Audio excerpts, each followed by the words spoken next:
Estimadas y estimados, eh, les doy la bienvenida a las clases de farmacología del integrado de cardiología. Nosotros durante este grado, ¿no es cierto?, vamos a estudiar una serie de grupos de medicamentos y el primero, la cual nosotros vamos a ver, es un grupo muy importante y uno de los relevantes, y que es de alta prevalencia y de alta incidencia en nuestro país, ¿no es cierto? Es el grupo de los fármacos antihipertensivos. Ujú. Y para poder estudiar y para que ustedes puedan entender, reconocer este grupo de medicamentos antihipertensivos, eh, el objetivo de esta clase son principalmente tres. El primero, ¿no es cierto?, es que ustedes puedan reconocer los principales medicamentos antihipertensivos que están disponibles tanto a nivel ambulatorio, ¿no es cierto?, para la hipertensión ambulatoria, la hipertensión esencial, ¿no es cierto? Y en algunas situaciones también se pueden ocupar la hipertensión hospitalaria, la hipertensión de urgencia, principalmente algunos vasodilatadores. Eso sería la primera cosa, reconocer los principales medicamentos utilizados en Chile. Lo segundo es poder describir, ¿no es cierto?, es que ustedes puedan entender cuáles son los mecanismos de acción, cómo funcionan estos medicamentos, ¿ya? Cómo son capaces, ¿no es cierto?, de lograr el descenso de la presión arterial. Algunos de ellos tienen un mecanismo muy preciso, como por ejemplo el Alisquiren, que es capaz de bajar precisamente la presión arterial por bloquear la renina, por ser un inhibidor de renina. Pero hay otros que tienen diversos mecanismos de acción, ¿ok? Por lo tanto, el segundo objetivo es reconocer, identificar y describir, ¿no es cierto?, una serie de verbos, los mecanismos de acción de estos medicamentos. Y en tercer lugar, que uno de los objetivos importantes de la parte farmacológica, que nosotros aportamos farmacológicamente en los diferentes integrados, ¿no es cierto?, es que ustedes puedan reconocer los efectos adversos y las toxicidades potenciales que pueden producirse de estos medicamentos. Recuerden que el uso de los fármacos no solamente es importante el manejo del beneficio, sino que es importante el concepto del riesgo, que ustedes a medida que vayan ah, subiendo de nivel y pasando a la clínica, no solamente es importante saber para qué se usan, sino que es importante saber cuáles son las precauciones, las contraindicaciones, los riesgos asociados al tratamiento, porque no cualquier persona es candidata a usar un medicamento. Entonces, si ustedes conocen los principales medicamentos, ustedes conocen sus mecanismos de acción, son capaces de identificar los principales efectos adversos y o toxicidades para algunos de ellos, ustedes están en condiciones entonces de poder enfrentar de mucho mejor manera eh, un gran porcentaje de la clínica que van a ver posteriormente. Me voy a despedir de, de, de mi cara, ¿no es cierto?, para poder eh, focalizarnos directamente entonces a la farmacología y así también podemos disminuir la cantidad de mega, ¿no es cierto?, de lo que gasta y lo que pesa la presentación.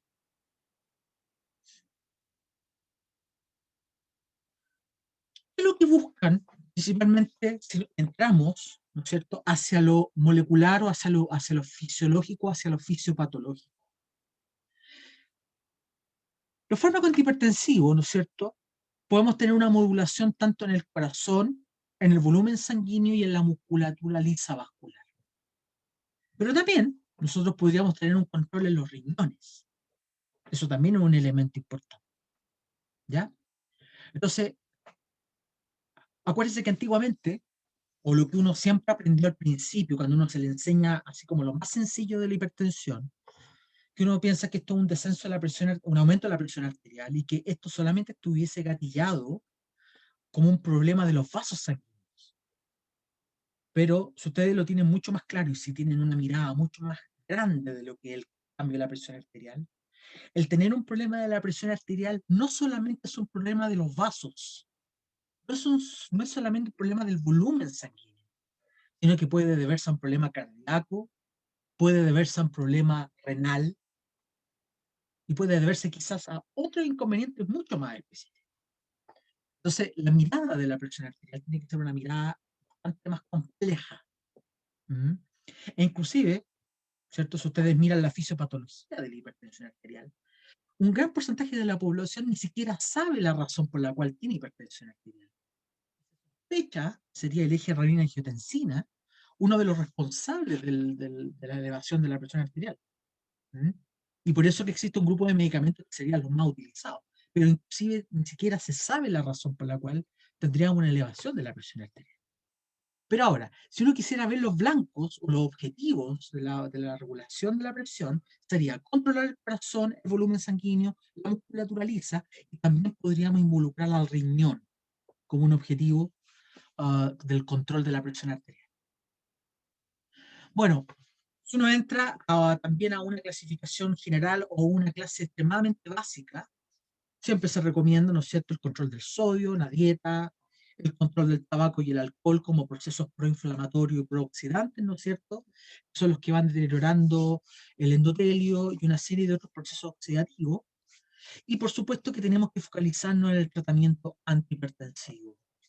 Recuerden que uno de los objetivos del tratamiento antihipertensivo no es solamente el control de la presión arterial, sino que el objetivo, uno de los objetivos más importantes, si ustedes revisan las guías tanto chilenas, que están atrasadas, como las guías internacionales, es que ustedes disminuyen el riesgo cardiovascular y disminuyen, ¿no es cierto?, la probabilidad de aparición de daños a otros órganos. Eso es súper importante. Disminuyen el riesgo hacia el deterioro a nivel cerebral, el riesgo de arteriosclerosis, el riesgo de daño renal a largo plazo, disminuyen el riesgo. Los últimos estudios también, si uno evalúa los metaanálisis que salieron publicados el 2019 y el 2020, muestra que el usar antihipertensivos en forma crónica, independiente del tipo de antihipertensivo que se ocupa, disminuye el riesgo, ¿sí?, de aparición de enfermedades de demencia y de Alzheimer. O sea, lo que demuestra que un control de la presión arterial es muy relevante en el manejo crónico del daño de órganos. Por lo tanto, es fundamental que las personas se porten bien. ¿Mm? Por tanto, hay que tomarse los medicamentos cuando una persona tiene hipertensión arterial. ¿Cuáles son estos medicamentos? Si uno quisiera clasificar estos medicamentos, uno los puede clasificar de diferentes formas, de acuerdo al mecanismo de acción, ¿no es cierto? De acuerdo si el tratamiento es agudo, si el tratamiento es crónico, ¿no es cierto? Los podríamos clasificar si el tratamiento es ambulatorio o es hospitalario. Existen varias formas de clasificar, ¿ok? Por supuesto que nuestro aporte como equipo de farmacología, ¿no es cierto? El mejor aporte que nosotros podemos darle a ustedes es de acuerdo al mecanismo de acción. Y el otro aporte que nosotros les podemos dar desde el punto de vista farmacológico es sobre los efectos adversos de estos medicamentos. Entonces, si ustedes se fijan, esta clasificación es inmediatamente mucho más sencilla porque está relacionada con el mecanismo de acción. Diurético tiene que ver con diuresis, tiene que ver con la capacidad de eliminar líquidos. Entonces vayan imaginándose, ustedes ven la fisiopatología de la hipertensión, si yo elimino líquidos, me puede ayudar a controlar la bulimia. Beta bloqueo, algunos pacientes que tienen mayor niveles de adrenalina, puedo controlar el sistema nervioso simpático. Inhibidores de la ECA, o sea, tiene que ver con la angiotensina 2, enzima convertidora de angiotensina. Bloqueadores de los canales de calcio, contracción, corazón, vasos sanguíneos. Troponina o cadenas livianas de miosina, dependiendo si es musculatura estriada o lisa. ¿Lo ven? Dilatación, vasodilatación, menor resistencia periférica. Alfa bloqueadores. Los alfa adrenérgicos, los receptores alfa, están en los vasos sanguíneos. Por lo tanto, si yo tengo alfa bloqueadores, estoy relajando la musculatura. Entonces tiene que ver con el descenso de la presión arterial. ¿Lo ven? Antagonistas alfa 2, perdón, antagonistas del receptor de angiotensina tipo 2, o también llamados los ARA2. Después los vamos a estudiar con más detalle. ¿Ok?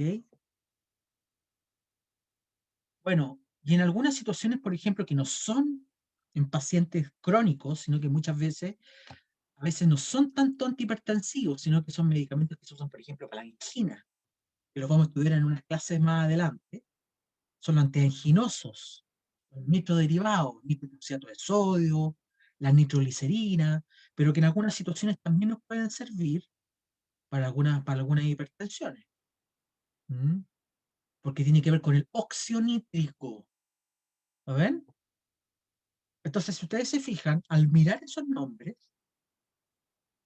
hay una relación directa con el mecanismo de acción.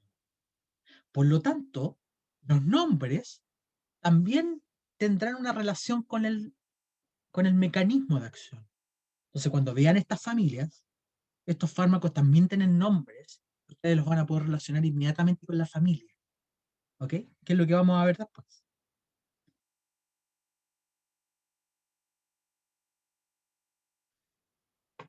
Esto probablemente ustedes lo vieron en años anteriores, es cómo se regula la presión arterial. La presión arterial es un proceso fisiológico. Como a mí me interesa que ustedes conozcan bien los mecanismos de acción de los antihipertensivos, ¿ok?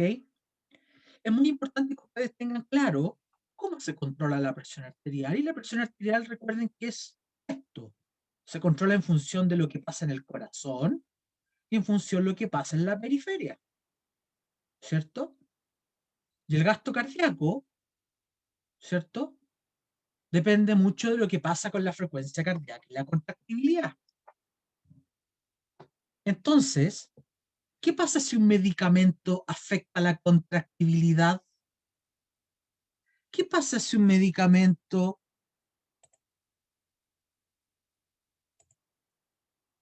¿Qué pasa si un medicamento afecta la contractibilidad? ¿Afectará el gasto cardíaco y en consecuencia afectará la presión arterial? ¿Qué pasa si un fármaco afecta la frecuencia cardíaca? ¿Afectará el gasto cardíaco y afectará la presión? Entonces, esos son los elementos que es importante que ustedes tengan en cuenta. ¿Qué pasa si un medicamento afecta al sistema nervioso simpático? ¿Qué pasa si el fármaco tiene un efecto beta 1 o alfa 1? ¿Qué pasa si un fármaco tiene un efecto vasoconstrictor o afecta la angiotensina? Bueno, entonces nosotros tenemos medicamentos que afectan la resistencia periférica y tenemos medicamentos que afectan el gasto cardíaco y tenemos medicamentos que afectan a ambos. ¿Se acuerdan, chiquillos? ¿Se acuerdan la primera parte? Corazón, volumen sanguíneo, musculatura lisa. O sea, que el corazón tiene que ver con el gasto cardíaco y el volumen sanguíneo con la musculatura lisa vascular tiene que ver con la resistencia vascular periférica. ¿Ok? Entonces, si yo afecto uno, afecto el otro, voy a afectar la presión arterial. Entonces, ¿qué es lo que quiero que tengan en cuenta? Si ustedes me afectan el corazón, también me pueden afectar la presión arterial. Y eso quiero que lo tengan en cuenta. Si un medicamento ataca el corazón, también podría afectar potencialmente la presión arterial. Así que quiero que eso lo tengan muy en cuenta. Antiguamente, antes que ustedes conozcan, antes que ustedes, a ver, ¿cómo se lo explico? Se lo voy a explicar de otra manera. Antes de que ustedes eh, conocieran los medicamentos que actualmente hay, habían otros medicamentos, ¿sí? Habían otros fármacos. Ustedes actualmente van a conocer el losartán, el enalapril, el captopril, el nifedipino, la hidroclorotiazida, el alisquirén. Son los medicamentos clásicos para la presión arterial. Pero antiguamente no existían esos medicamentos. Habían otros fármacos para el control de la presión arterial. ¿Cómo se controlaba la presión arterial en los años 70? ¿Cómo se controlaba la presión arterial en los años 60? ¿En los años 80, en el 88, en el 85? Cuando no existía el losartán, no existía el enalapril. Bueno, habían otros modelos de control de la presión. Por ejemplo, existían estos medicamentos que están acá. Por ejemplo, existía el guanabens, la guanafacina, y existía este fármaco que se llama alfa-metildopa, este fármaco que está aquí. Es un fármaco agonista alfa 2, para que ustedes lo sepan. Es un agonista alfa 2, que actualmente es un medicamento que se usa en el embarazo, para que ustedes lo sepan. ¿Ya? Se ocupa para el tratamiento en el embarazo. Exclusivamente para el tratamiento del embarazo, junto con la hidralacina, por ejemplo. Pero ya no es un tratamiento de primera línea para una hipertensión esencial. ¿Ya? Fármacos que actuaban en los terminales nerviosos simpáticos, es decir, antes se pensaba que la hipertensión se producía por un aumento de las catecolaminas. Eso es lo que se pensaba antes. Y estos eran los medicamentos que se usaban. Por un aumento de la noradrenalina. Eso es lo que se pensaba antiguamente. Y había que atacar de ahí. La guanetidina, el guanadrel y la reserpina. Ese era el paradigma que se usaba antes. Bueno, ninguno de estos medicamentos se ocupa actualmente. ¿Ok? Después seguían los beta bloqueadores y estaba el propanolol. El propanolol es un medicamento que se siguió usando, pero es un fármaco no selectivo, es decir, un fármaco beta 1, bloqueador beta 1 y un bloqueador beta 2. ¿De acuerdo? Es un bloqueador beta 1, bloqueador beta 2, es no selectivo. ¿Ok? ¿Y por qué funciona? Porque al bloquear el beta 1, estoy bloqueando el corazón. Y como estoy bloqueando el corazón, ¿qué es lo que estoy haciendo, chiquillo? Estoy bajando el gasto cardíaco. Y si bajo el gasto cardíaco, ¿qué pasa con la presión arterial? Bajo la presión arterial. Ese es el modelo del beta 1.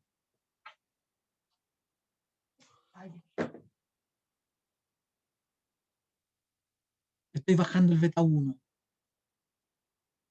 El problema es que al bloquear el beta 2, me van a producir asma, me van a aumentar de peso, me van a subir la insulina. Entonces no es un medicamento muy seguro. ¿Me van siguiendo? Entonces en los 80 había la necesidad de generar nuevos medicamentos hasta que con el tiempo empezó la necesidad de conocer la familia, empezó a conocerse el mecanismo del control de la presión y empezó a conocerse el concepto de la angiotensina, empezó a conocerse el sistema renina, angiotensina, aldosterona. Y ahí empezó a saberse cómo lo que era el sistema renina, angiotensina, aldosterona. La renina, la angiotensina 1, la angiotensina 2. Y ahí se empezaron a dar cuenta que un gran porcentaje de pacientes hipertensos tenían elevado este sistema. Aunque no todos, pero un porcentaje. Y ahí empezaron a aparecer los inhibidores de la ECA, los ARA2 y otros tipos de medicamentos. ¿Ya, chiquillos? Y todos los fármacos que actualmente se conocen. Este medicamento no se usa. Estos fármacos, prazosina, antagonista alfa 1, no se usan como antihipertensivos actualmente. Se usan muy poco. ¿Qué es lo que nos queda? Ojo, Nos queda la familia de la angiotensina, nos quedan los fármacos que actúan en el músculo liso vascular y nos quedan los medicamentos que actúan como diuréticos. Entonces, si ustedes revisan las guías clínicas internacionales y nacionales, ¿qué tipo de medicamentos tenemos? Los fármacos tipo A. ¿Qué son los fármacos tipo A? Los que controlan la angiotensina. Tenemos los tipo B. ¿Cuáles son los tipo B, chiquillos? ¿Cuáles son los tipo B? Los beta bloqueadores. Los tipo C, ¿cuáles son? Los antagonistas de los canales de calcio, que controlan el calcio. Y los tipo D, ¿cuáles son? Principalmente los diuréticos.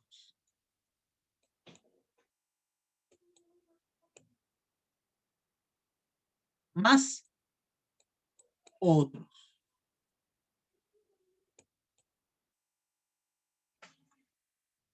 Otros. Para situaciones especiales. Otros que los usan, las usan los y las especialistas. Cardiología.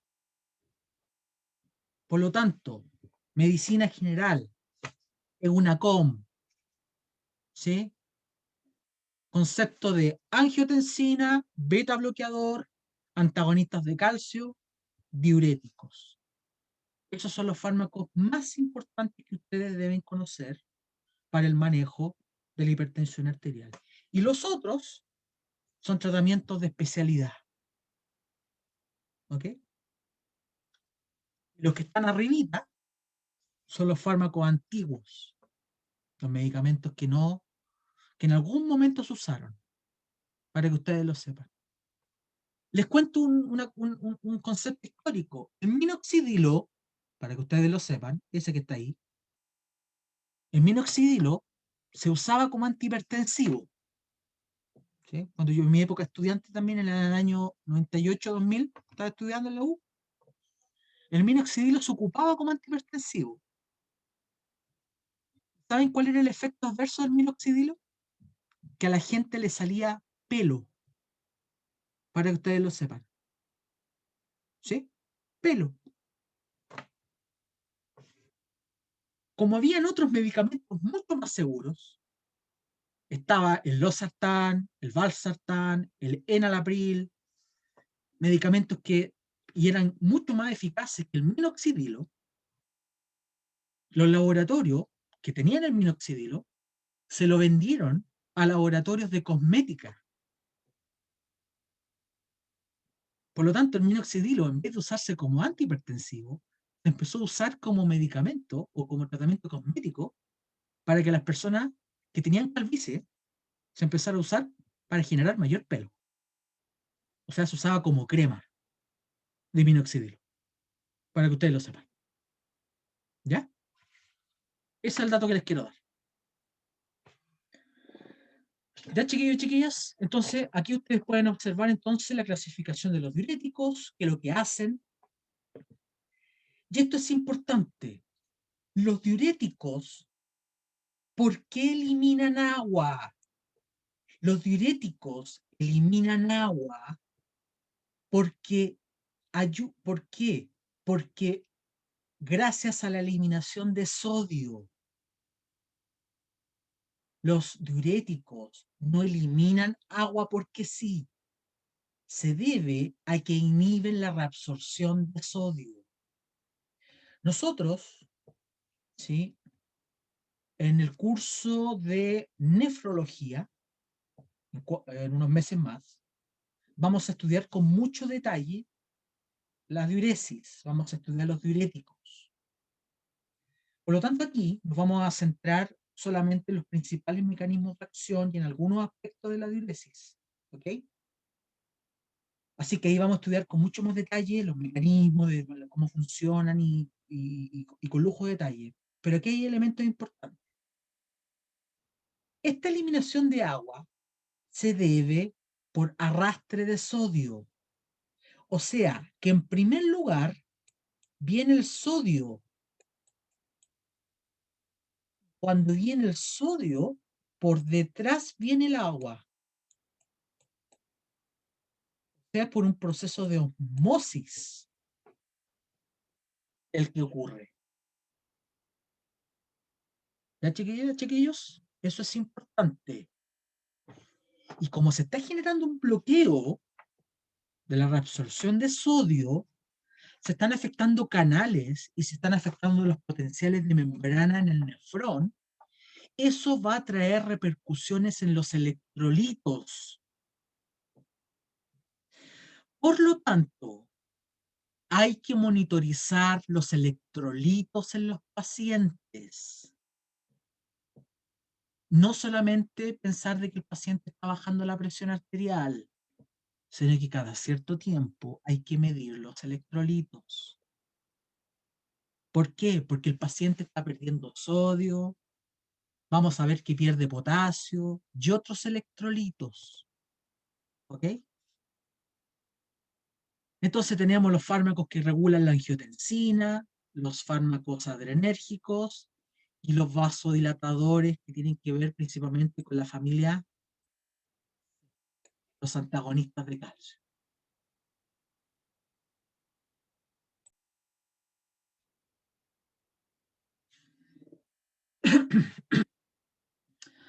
Acá, como pueden ver, existen una serie de medicamentos, pero para que no se compliquen y tampoco se asusten, no todos estos medicamentos son antihipertensivos. ¿Ok? No todos los que están acá son antihipertensivos. Por ejemplo, de los diuréticos que están acá, como yo les mencioné anteriormente, ¿cuáles son antihipertensivos? Tenemos la furosemida, un antihipertensivo del ASA, que actúa en el ASA de Helle. Este es un antihipertensivo que se usa en casos de hipertensión severa, porque es un diurético que te elimina mucha agua. Es un diurético de alta eficacia. Es un diurético de alta eficacia. ¿Ok? O sea, elimina harta agua. ¿Ok? Lo van a encontrar en los hospitales, endovenoso, en caso de una urgencia, o un paciente que está muy grave cuando tiene un neumotórax. O sea, no se ocupa solamente en hipertensión, sino en situaciones de urgencia. ¿Ya? Los que principalmente se ocupan como diuréticos antihipertensivos son los tiacídicos. Y el que principalmente está en Chile, y el más utilizado, el que está en rojito, la hidroclorotiazida. También se puede usar la clortalidona, la indapamida también está disponible, pero la más utilizada en nuestro país es la hidroclorotiazida. ¿Mm? Como estos dos medicamentos, uno de los problemas que tienen es que los pacientes, como pierden potasio, en algunas situaciones están los fármacos ahorradores de potasio. Hay en ciertas situaciones, patologías, situaciones de enfermedad, accidentes o ciertas situaciones como medicamentos, en la cual se puede perder mucho potasio y existen medicamentos que tú recuperas el potasio. Y están los ahorradores de potasio. Ahí están estos tres que están aquí. Estos medicamentos no son antihipertensivos. ¿Ok? Entonces, generalmente los diuréticos del ASA y los tiacídicos son los fármacos clásicos que se utilizan para, principalmente la hidroclorotiazida, el medicamento más usado en Chile. ¿Ok? Se puede usar sola, como monoterapia, o se puede usar combinada, generalmente, o con un inhibidor de la ECA,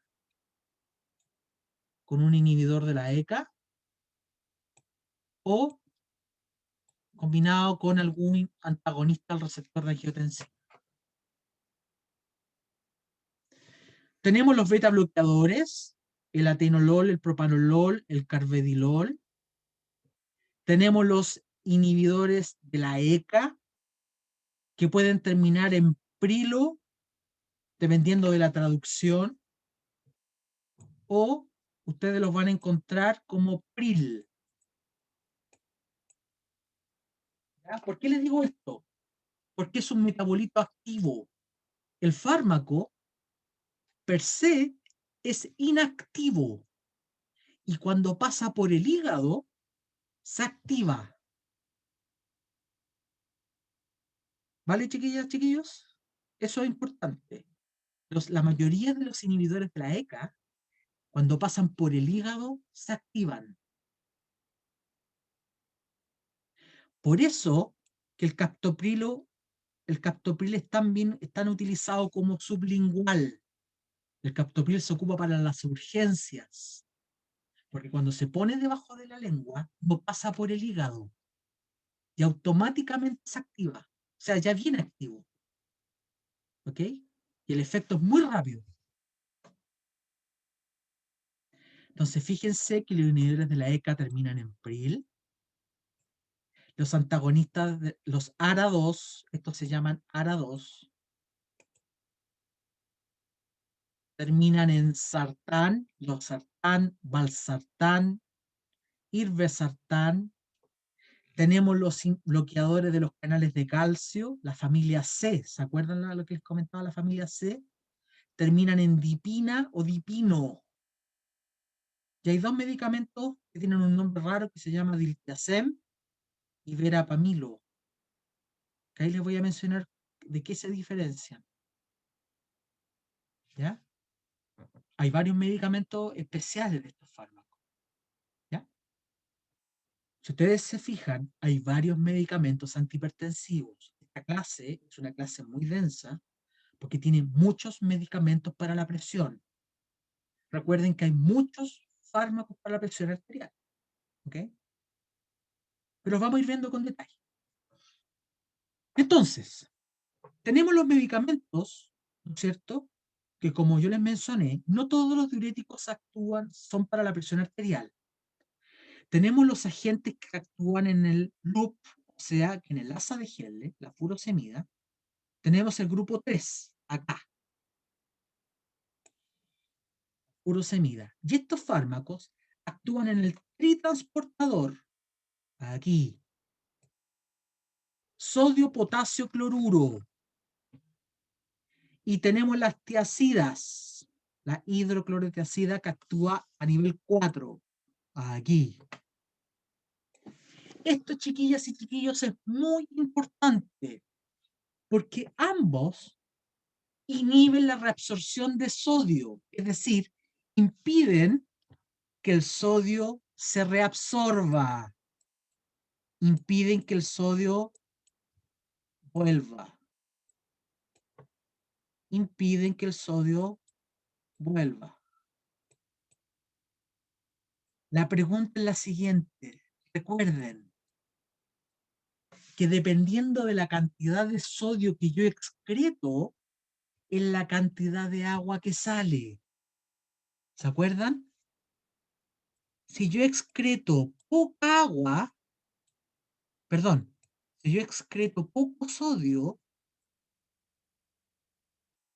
la cantidad de agua va a ser poquita. Por lo tanto, el diurético va a ser de eficacia leve o eficacia pequeña. Pero si la inhibición de la reabsorción es muy alta, la cantidad de sodio que voy a arrastrar va a ser muy grande. Por lo tanto, la cantidad de agua va a ser muy grande. Entonces, a mayor inhibición de la reabsorción de sodio,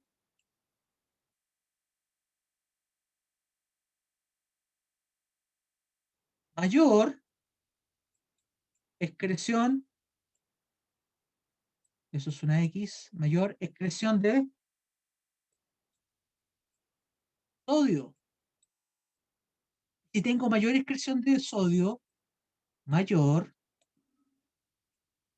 por diuresis, mayor excreción de agua.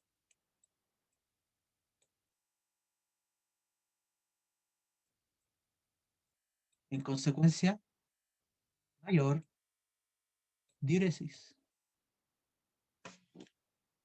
La pregunta es la siguiente. ¿Por qué la furosemida, la número 3, por qué la furosemida se utiliza en situaciones de urgencia cuando yo tengo un edema, cuando la persona tiene acumulación de líquido, en un accidente, en un neumotórax, en una hipertensión de urgencia por retención de líquido? Y la hidroclorotiazida, una tiazida, la que está en el número 4, se utiliza en una hipertensión ambulatoria. La uso todos los días en la casa. Se usa en los CEFAM y no en un hospital de urgencia. Porque claramente la cantidad de sodio que se inhibe aquí en el 3 es mucho menor que la del 4. El control del sodio aquí es de un 30% del total, mientras que aquí es de un 5% por minuto. Acuérdense que aquí estamos hablando de unidades por minuto. Una carga de sodio por minuto. Acuérdense que estamos reabsorbiendo por minuto. Estamos viendo una cantidad de orina por minuto, ¿no? La velocidad de control de flujo es que controla el 30% de ese transportador triple en el asa de Henle. Si yo uso la furosemida, estoy inhibiendo el 30% de la reabsorción de sodio. Por lo tanto, la cantidad de agua que yo voy a botar con la furosemida es brutal. Y lo hablamos como dirían los pacientes. Las pacientes, me voy a ir por el baño haciendo pipí. A diferencia del número 4, que la hidroclorotiazida también me voy a ir por el baño, pero va a ser mucho menor porque el control es de un 5% de transportador del sodio.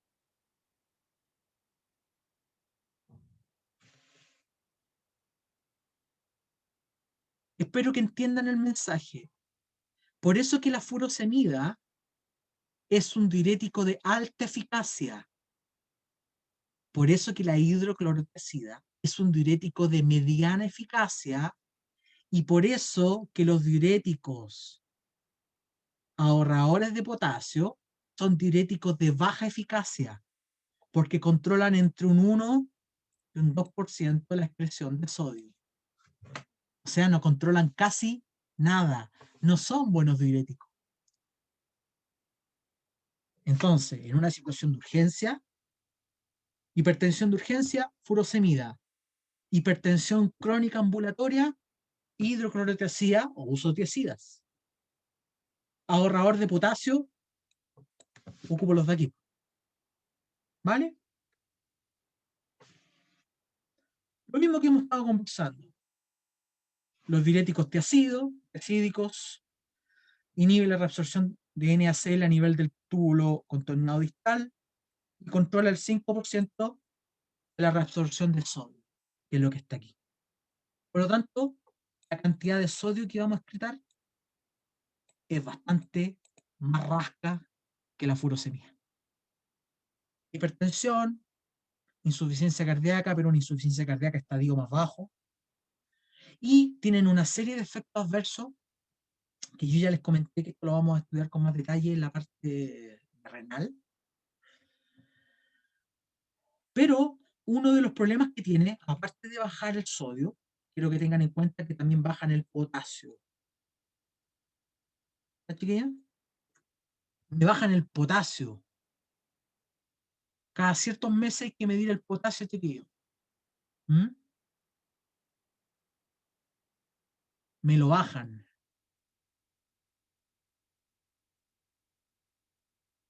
me lo bajan.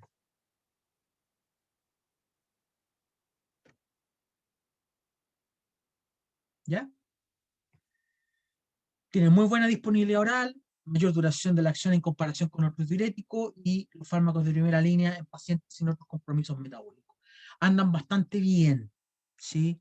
Y el otro problema que tienen, y eso también se debe monitorizar, pueden aumentar la insulina. Por lo tanto, hay que tener mucho cuidado con los pacientes que suben de peso.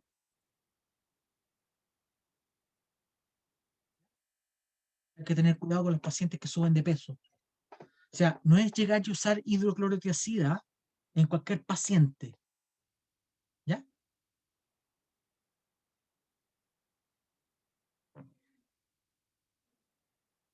Lo mismo, los diuréticos lasa de Helle, la furosemida, inhiben la absorción de NaCl mediante la inhibición luminal de la asa de Helle, el tritransportador, mayor poder diurético, ¿sí? Esto ocurre con un alto porcentaje de reabsorción de sodio, como yo le había conversado.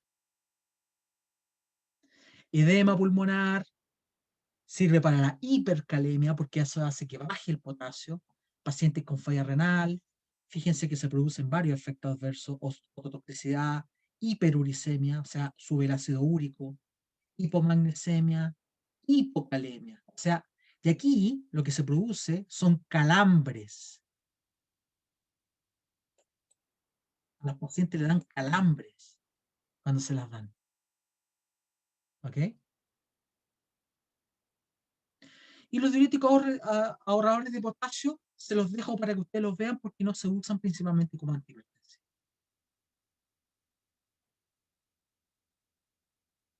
¿Ya?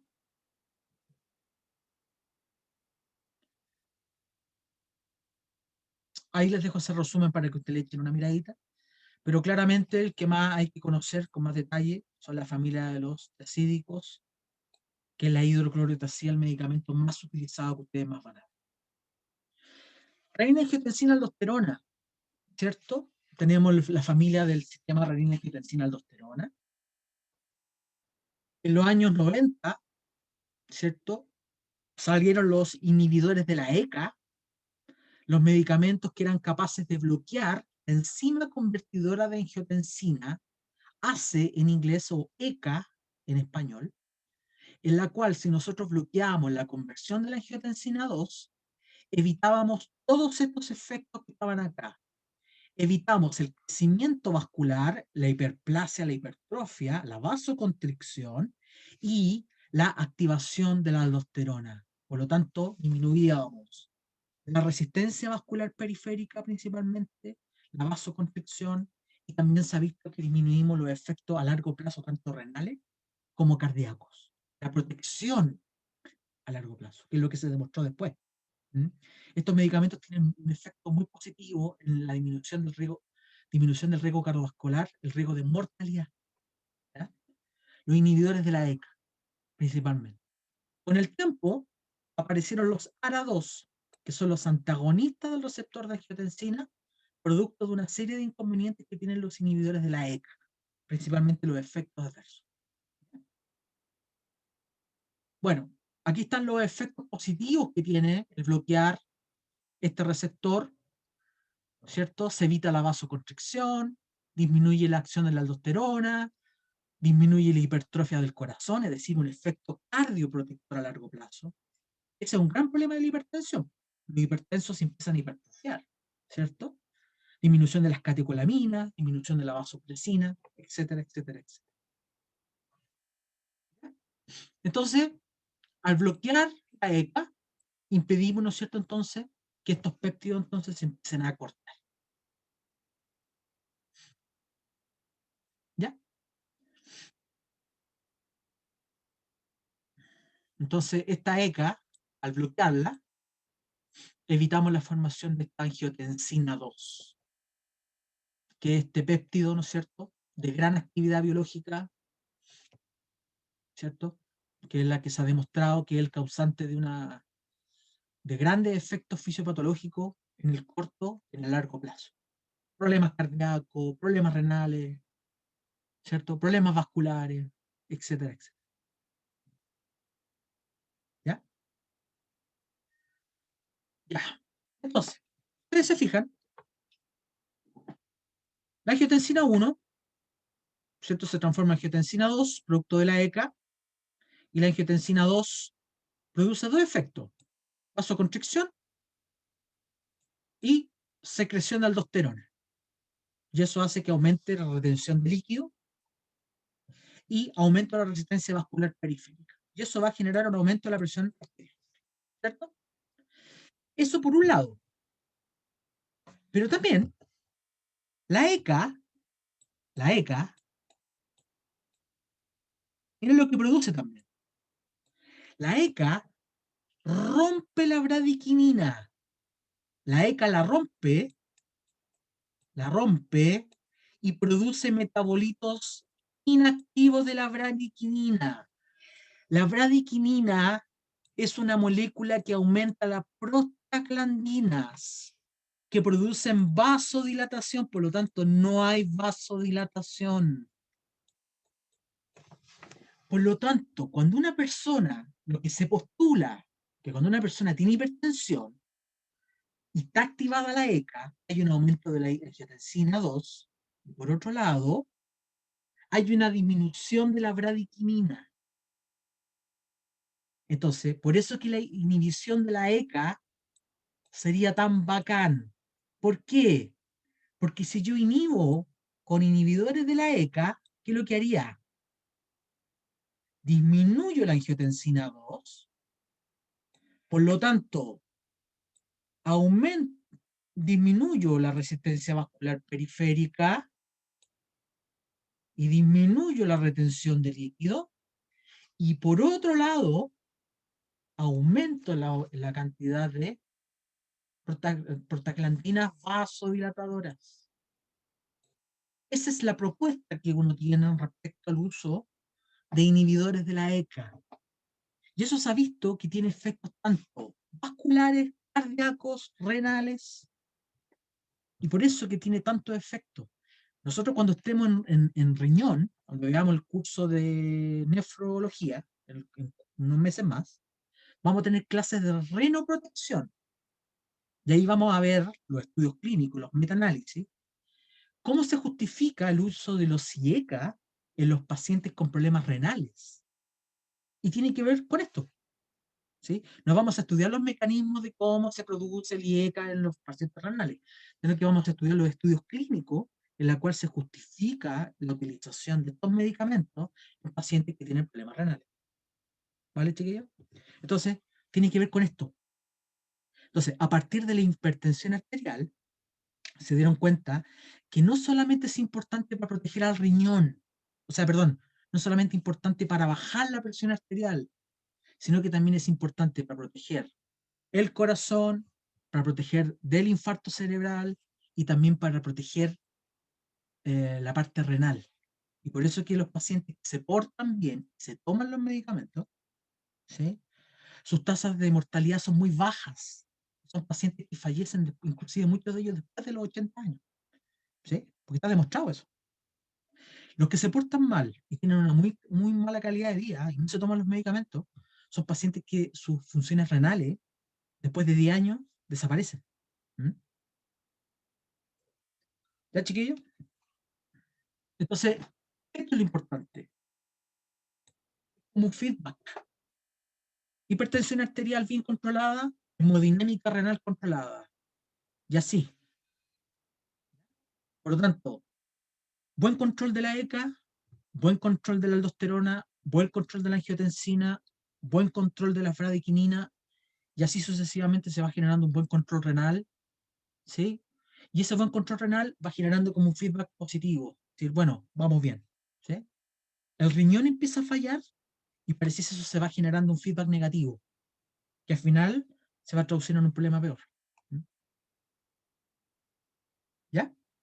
Bueno, gracias a eso se demostró de que los IECA, aparte de ser excelentes medicamentos para la hipertensión, son fármacos extremadamente útiles para la insuficiencia cardíaca y el infarto agudo al miocardio. De hecho, son fármacos de primera línea.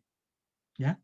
Sin embargo, en los años 2000, 2005, se demostró que los pacientes afroamericanos no responden a esta terapia, ¿ya? Hay un tema genético, ¿ya? Para que ustedes lo sepan. Como hoy en día vivimos en un tema migratorio, los IEC y los ARA2 no responden a la población afro.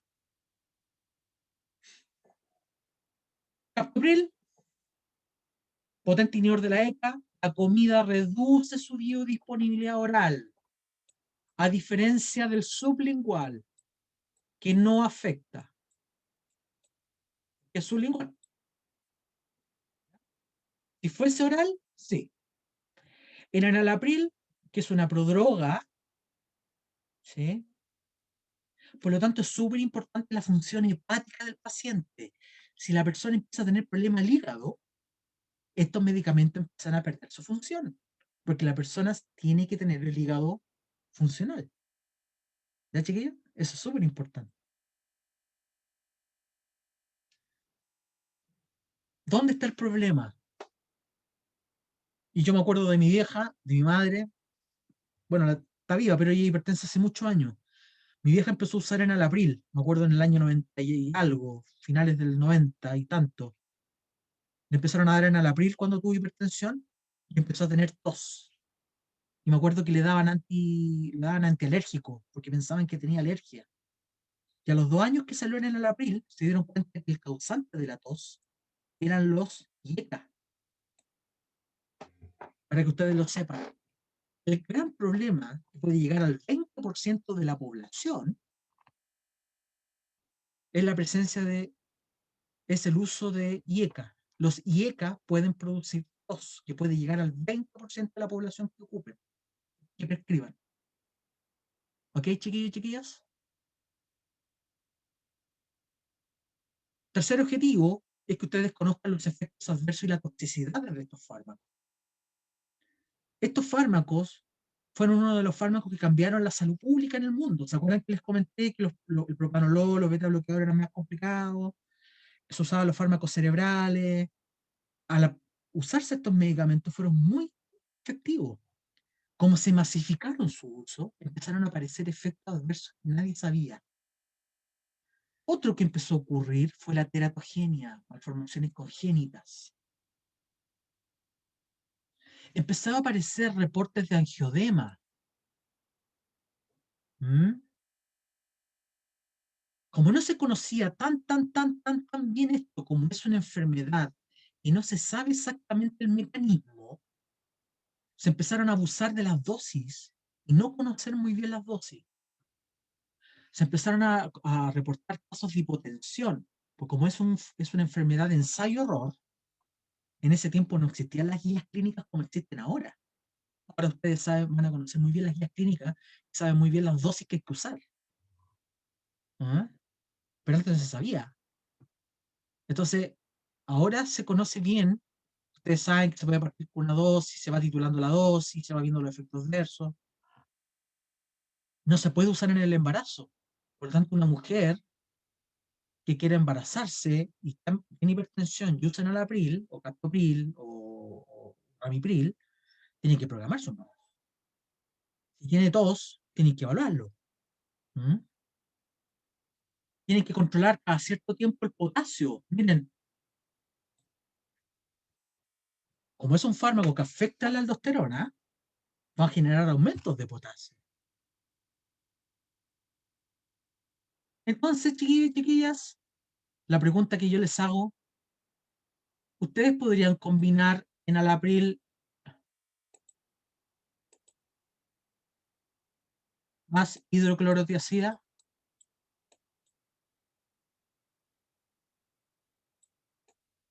¿Se podría combinar enalapril más hidroclorotiazida?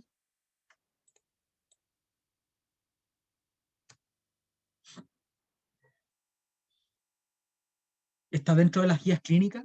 ¿Es posible? ¿Es una terapia probable? Se los dejo. ¿Cuál podría ser la razón de por qué esa combinación sería óptima?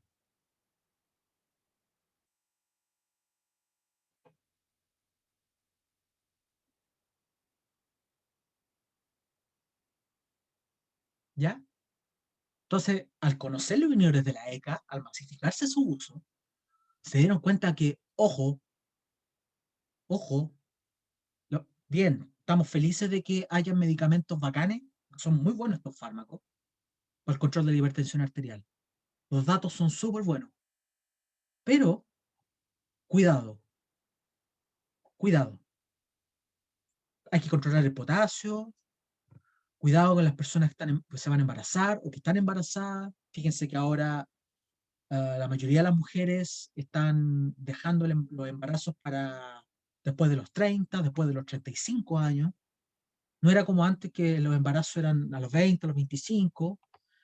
Por lo tanto, la hipertensión ahora está bajando de edad. Por lo tanto, hay que tener mucho cuidado con respecto al embarazo y la hipertensión. Se están acercando tanto el embarazo y la enfermedad. Entonces hay que tener cuidado. Yo tuviera precaución si estuviera en el pellejo de usted. ¿Qué sucederá entonces, chiquillos y chiquillas, si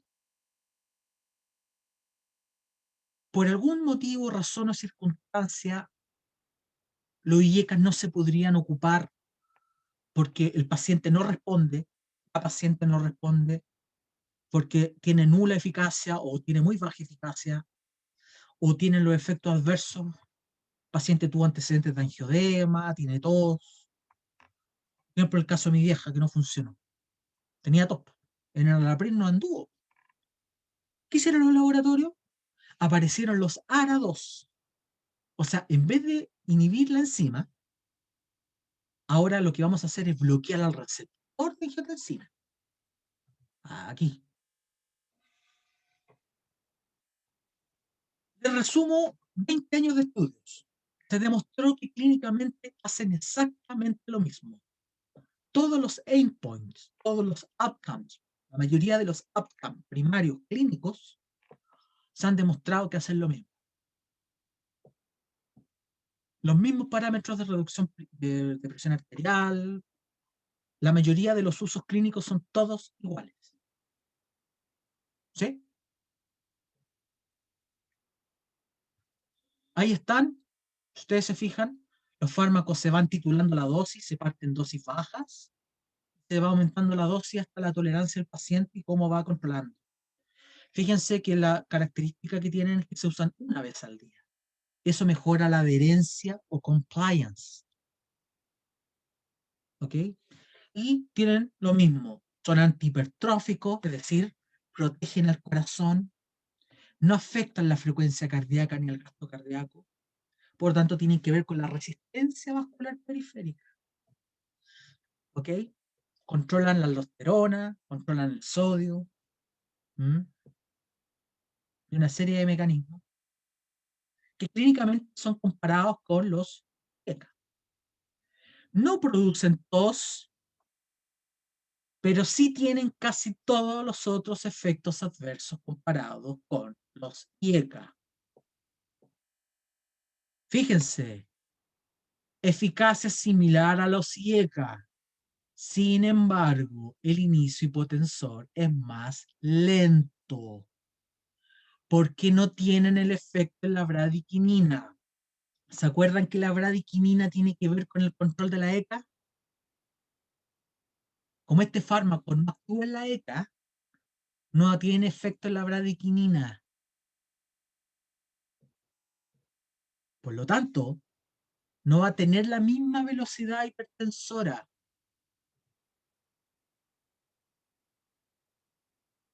Por lo tanto, hay que tener precaución cuando se hace el switch, el cambio de un ECA y ECA a un ARA2.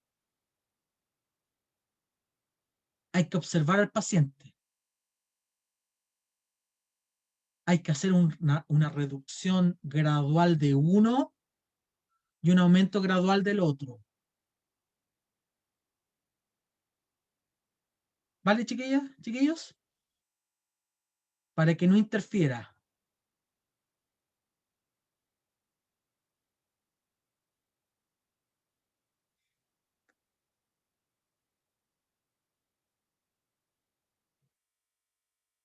algunos datos rosa,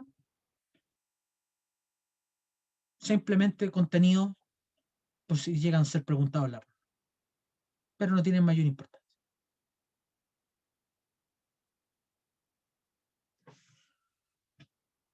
Este podría ser importante. Como estamos inhibiendo la ECA y estamos disminuyendo, estamos usando el ARA2 y los IECA, por defecto, por compensación, podría aumentar la concentración plasmática de renina. Y podría aumentar la actividad de la renina plasmática. Entonces ahí se podría generar un mecanismo compensatorio. Eso es importante. ¿Ya? Entonces, ambas producen embarazo, ambas producen hiperpotasemia, por lo tanto, hay que controlar cada cierto tiempo el potasio. ¿Vale?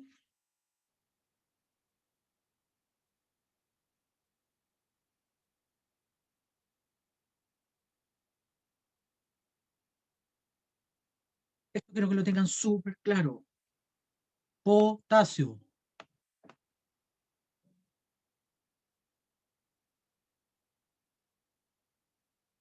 No se puede dejar de lado el control del potasio. Discúlpenme que lo repita tantas veces, pero quiero que quede súper claro.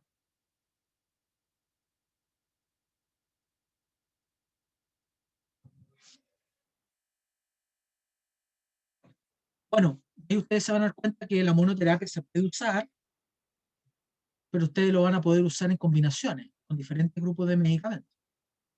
¿Sí?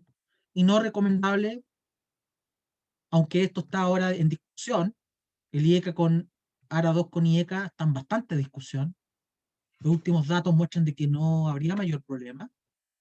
ARA2 con diurético ahorrador de potasio, no recomendable por el potasio. Y los ARA2 con inhibidor de renina también. ¿Mm? ¿Cuál sería la razón por la cual la combinación de un diurético tercídico con ARA2 sería bueno?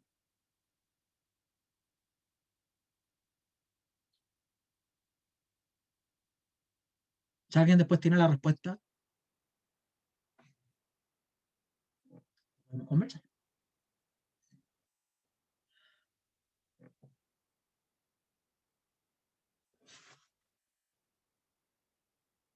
El que quiera hacer un break, yo voy a hacer un break, 5 minutos, tomar un cafecito, seguimos conversando.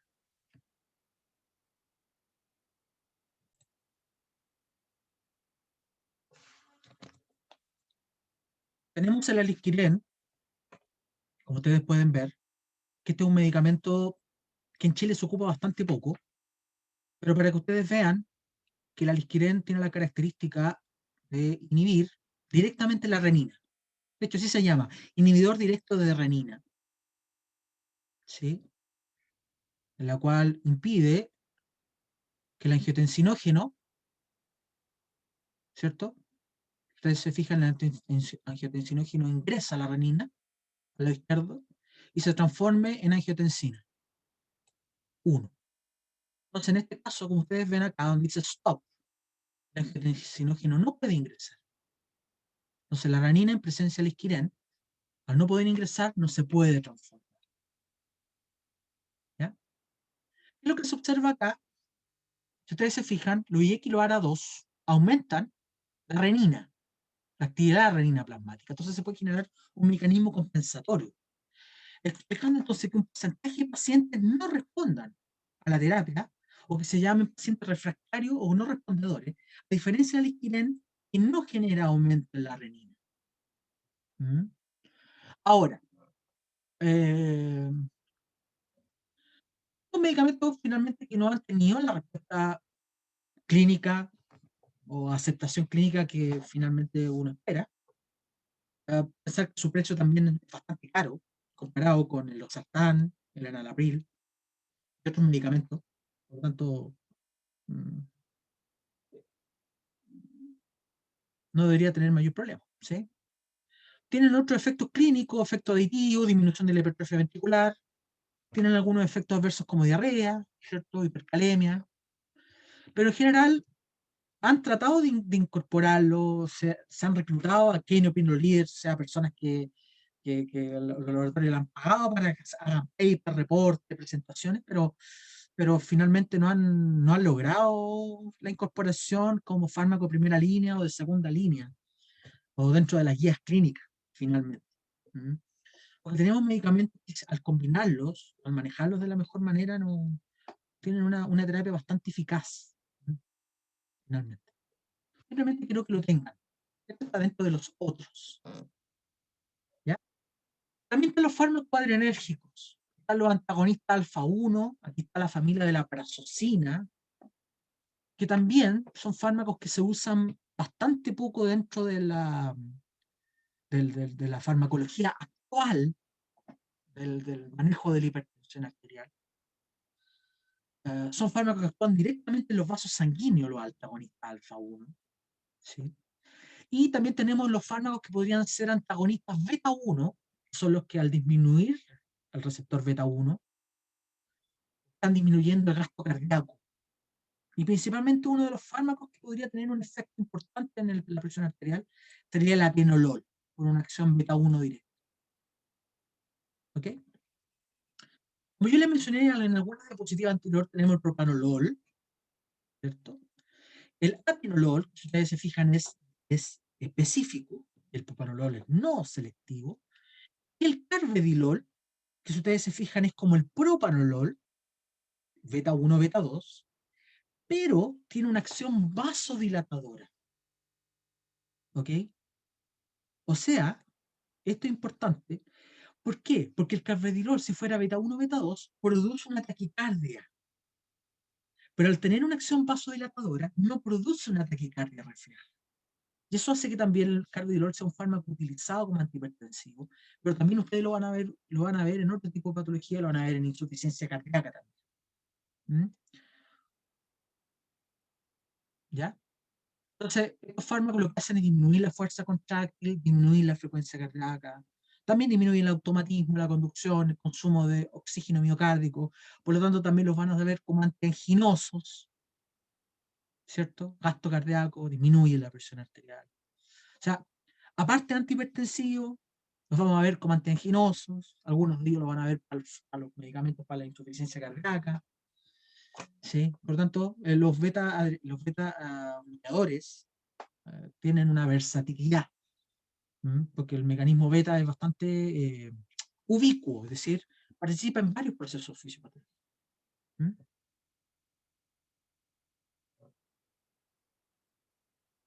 ¿Cuál es el problema del propranolol? Contracción bronquial. Si tenemos pacientes asmáticos con broncoespasmo, estamos mal. Pacientes con sobrepeso, estamos mal. Pacientes con diabetes, estamos mal. ¿Sí? El atenolol, hipoglicemia, diabetes. ¿Sí? Ahí es donde tenemos algunos problemas. El carvedilol generalmente no es mayor problema. Aunque puede ser fatiga, eso, pero no es tan inconveniente. ¿Ya?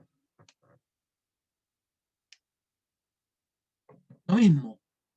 Hay bastantes interacciones con algunos de estos medicamentos. Ustedes se fijan, pueden haber interacciones con NSAIDs, o sea, con AINES, ibuprofeno, naproxeno, piroxicam, ¿sí? Con hidralacina, con barbitúricos, atenolol con ampicilina, ¿sí? Con algún antibiótico. Entonces, ustedes se fijan, ustedes creen que el atenolol o los beta bloqueadores serán algún medicamento de primera línea, comparado con los antagonistas de angiotensina, por ejemplo. A mí me da la sensación, como farmacólogo o como farmacéutico, que los beta bloqueadores no son de primera línea en una persona sana, una persona recién diagnosticada con hipertensión arterial. A no ser de que tenga otra patología cardíaca, a no ser de que tenga angina, a no ser de que tenga una insuficiencia cardíaca, a no ser de que tenga un infarto o el miocardio. No sería de una elección tan poderosa. ¿Okay?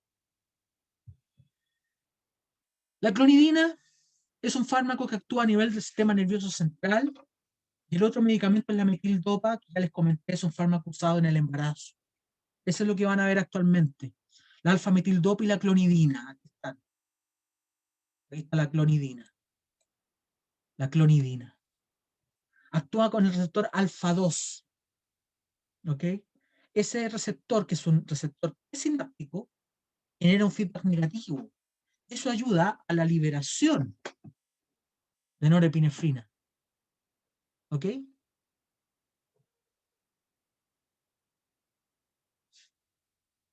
acuerdo?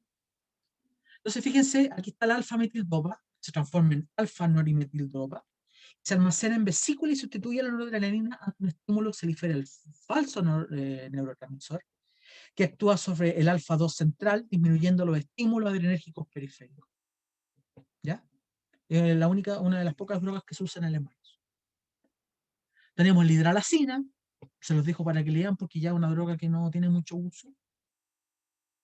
El nitroprusiato de sodio lo vamos a estudiar cuando veamos antianginosos. ¿Ya? Ahí lo vamos a estudiar con más detalle. Los nitratos, los nitritos. ¿Ya? Los nitratos orgánicos también los vamos a estudiar. También pueden ser usados potencialmente como antihipertensivos, pero como les mencioné, los vamos a ver después con más detalle. Los efectos adversos, sus usos terapéuticos, nitroprusiato, nitroglicerina, dinitrato diisosorbide. Estos son vasodilatadores directos e inmediatos. ¿Ok? Nitratos orgánicos, que lo que hacen. Los dejo ahora para que los vean, pero que claramente su uso son principalmente como antianginosos, cuando tengo un paciente con angina. Y tenemos finalmente los fármacos que actúan como bloqueadores de calcio. Y aquí tenemos la familia del diltiazem y el verapamilo, que fueron los primeros que salieron, generación 1. Después salieron las dihidropiridinas, son los dipino, nifedipino, nitendipino, amlodipino, nisoldipino, nicardipino. ¿Sí? Todos los dipinos que ustedes se lo ocupan. ¿Sí? Yo tengo una talla bien fome, yo ocupo los de queso y los de pino. ¿Sí? Esto le llamo de queso, que son más antiguos, y esos son los de pino. Así no se me olvidan. ¿Mm? La talla es fome, pero no importa. Me río yo no. Ustedes no se quieran reír, no importa. Yo sí me río. Es fome. Entonces, pero fíjense por qué le llamo los de pino y los de queso. Porque los de queso, que están aquí, ¿sí? Aquí vamos a poner empanada de queso. ¿Qué característica tienen? Verapamilo y el TSM, fíjense que son bloqueadores de los canales de calcio, pero que son principalmente cardíacos. ¿Vale? Por lo tanto, su efecto es principalmente cardíaco y no vascular. Por eso se llama bradicardizantes. Parece trabalengua, ¿no es cierto? A diferencia de los de segunda generación, primera G, a diferencia de los de segunda generación, que son vasculares, por lo tanto son para la hipertensión arterial. ¿Siguen? O sea que los de pino, una empanada de vino, miren ahí, ¿cierto? Tienen una mejor afinidad por los canales de calcio vasculares, o sea que cuando entran al cuerpo y te los consumen, o sea, los pacientes los consumen, tienen una mejor afinidad en el bloqueo de los canales de calcio vasculares sobre los cardíacos, a diferencia cuando a una persona le dan verapamil o diltiazem, que se van hacia el corazón. O sea que estas drogas que están acá son mejores antiarrítmicos, los bradicardizantes, mientras que los que están en verdecito y en rojo son mejores antihipertensivos. ¿Ya? Por eso es que es mejor asociarlo, y por eso que me acuerdo de los de pino y los de queso. Veamos. Entonces, como tienen un efecto cronótropo y enótropo, el verapamilo y el diltiazem, como esos nombres se les van a olvidar, yo me acuerdo de un cuadradito. Y la vasodilatación, ahí está la empanada. de pino. Y algunos son mucho más selectivos que otros. Las dosis que ustedes van a ocupar son más que otros. Ningún dipino es mejor que otro. Son todos iguales. La diferencia es que uno se usa más veces, se llaman Michu, son todos iguales.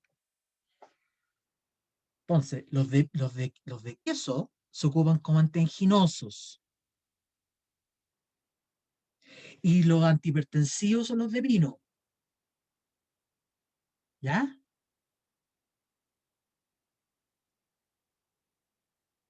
¿Cuál es el problema? El nifedipino puede producir una taquicardia porque cambia mucho la presión arterial. Y por eso que actualmente ustedes van a ver el nifedipino retard. Es más lento. Y el otro problema que tienen los de pino o los dipino es que producen edema.